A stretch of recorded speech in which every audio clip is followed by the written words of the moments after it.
On this episode, I'm going to be showing you how to fix these annoying floor gaps on your floor, so make sure you stay tuned. Hey there friends, welcome to Fix This House. If you're new to the channel, consider pressing the subscribe and notification bell so you can always be in tune on DIYs, how-to videos, and product reviews that I do within this channel. So this is probably the most common issues that you have on your home, especially if you just installed new floating floors, and that's when these gaps start to develop. Now before I show you how to fix these gaps in 3 different ways, let me just show you what causes these gaps to happen. Now, if you've installed floating floors before, you know that they are connected by tongue and groove and also an interlocking system. Now over time, when you're stepping on these floors, they just tend to break or they do wear out, especially in an area where there's a lot of traffic and there's constant movement on the floors, and over time they will start drifting away from each other, causing these gaps. Now another issue why these gaps start to form is the constant expansion and contraction around your home, and that what pushes the flooring in different directions, creating tension between the flooring, and it breaks the connection, the tongue and groove, and the interlocking system. So that's what creates the weakness, and then over time you do step on it in high traffic areas and these gaps start to form. Now that I explained to you what causes these gaps, let me show you 3 different methods and you get to pick which one is your favorite, but let me show you the most easiest way to do it by using this tool. So let me show you. This first method is my most favorite one, and this is by using this floor suction tool. Now, if you're interested on this tool, again, I'll leave the links on the description down below, but it's as easy as just going like this. Now, before we even use this tool, we want to address this gap. Now, before we do anything, you want to use some sort of picking tool. I like to use a toothpick because it's made out of wood and it won't damage or chip any of your wood, especially if you have vinyl plank. If you use metal on this, it will chip. So using a piece of wood like a toothpick, it'll be the best way to go so you don't harm or damage your flooring. Now, you go and use that toothpick and go pick out all that dirty stuff that got collected over the time that gap formed, and start picking out all the debris, the dust, the hair, or the dead bugs that accumulated over time. Agitate it with this tool. Afterwards, use any type of vacuum. Now, I made a video on something similar like this years ago, so this is kind of like an updated version, especially for my new subscribers. So the one thing that I didn't add on that video was adding glue. Now, if we do close this gap up, eventually over time, it'll eventually go back because it's going to be walked on, especially if it's in a high traffic area, it will show back up. Now, to permanently close this up, you want to use some sort of super glue. So pick any type of super glue that's your favorite. You can use CA1 glue, super glue, and then just put a small bead right between here. Now you don't want to put too much, because if you put too much super glue, it'll eventually ooze out and it will ruin your floor. It'll show. So do not use too much, just enough, a light layer under there. Squeeze it, and then afterwards, then you can use your floor gap fixing tool. This is the one that I highly recommend because this is a nice suction at the bottom. It's not that expensive, it's very affordable, and it comes with a mallet. You can choose a different color. There's blue, black, orange. Orange is my favorite color, that's why I chose it. Note, if you do have some sort of texture on your floor, this has a little bit of texture on this vinyl, which is okay, but if you have heavy texture, this suction tool might not work because there's a lot of gaps and air will pass through and it just won't grab. For those that have heavy texture, just wait. I have 2 more solutions for you. But for this one, very light texture to no texture, this will be the best one. All you got to do is place it right there, close it up with the suction. With your mallet, just tap it with one end, and it's as easy as that. So take out the suction. We're gonna wait about 5 to 10 minutes depending on how long your glue sets. So we ended up fixing that gap. Well, now how do we go about fixing the gap we just created down the line? There you go. It shouldn't be a problem because you're gonna do this exact same thing that you did on the other side. Just take your toothpick, clean out and agitate the dust and debris. Use your vacuum. Get your super glue, put a thin layer.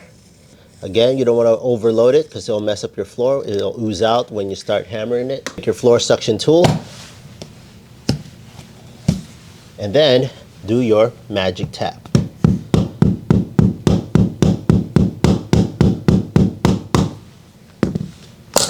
There you go.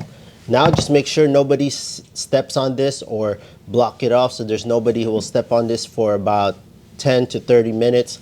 Let the glue dry and you should be good. Now you're probably wondering, well, Jay, what if you get to the wall and now you have a huge gap between your baseboard or your wall to the floor? There's a few things that you can do that. You can either use shoe molding, quarter round, or you can just caulk it. If you have a huge gap, probably more than ½ an inch, then I highly suggest that if you have an extra piece of your vinyl plank flooring, cut that and then put that strip to fix that gap. Now, if you want to know more details on that, I'm not going to explain it on this video. Check out that videos that I made.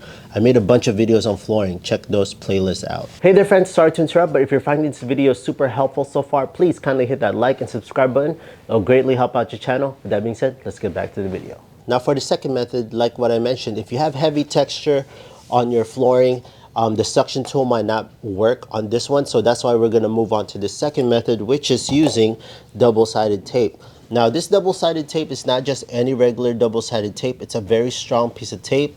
This is what I actually like to use because you can easily take this out without leaving any residue. So if you really like this version, it's super strong too, friends. So check it out on the link on the description down below. Stick it right here. Now if you have another type or a different brand of double-sided tape, it's fine. Now this one came off one of the doors that we had, so it had this built-in handle. But if you don't have one of these, it's totally fine. You can just hammer the edge of this once it sticks, like so. You can use the same mallet that came with your kit, or a rubber mallet, or maybe even a hammer. Just make sure if you're using a hammer, you don't miss, because you might end up damaging your floor.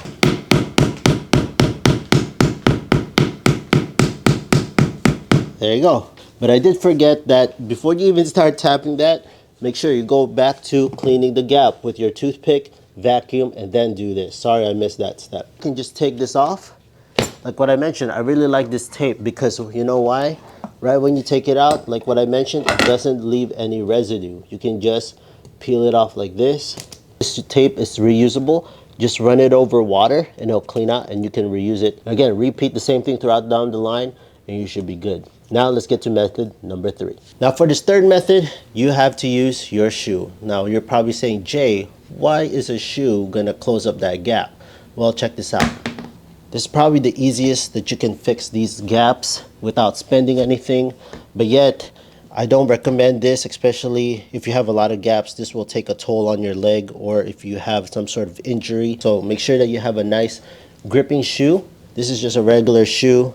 What you're gonna do is you're just gonna go and kick it like this.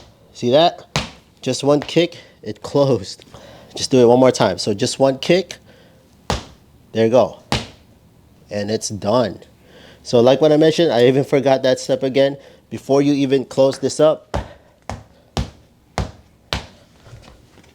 before you close it up, again, use the toothpick method, vacuum it, glue it, and then kick it.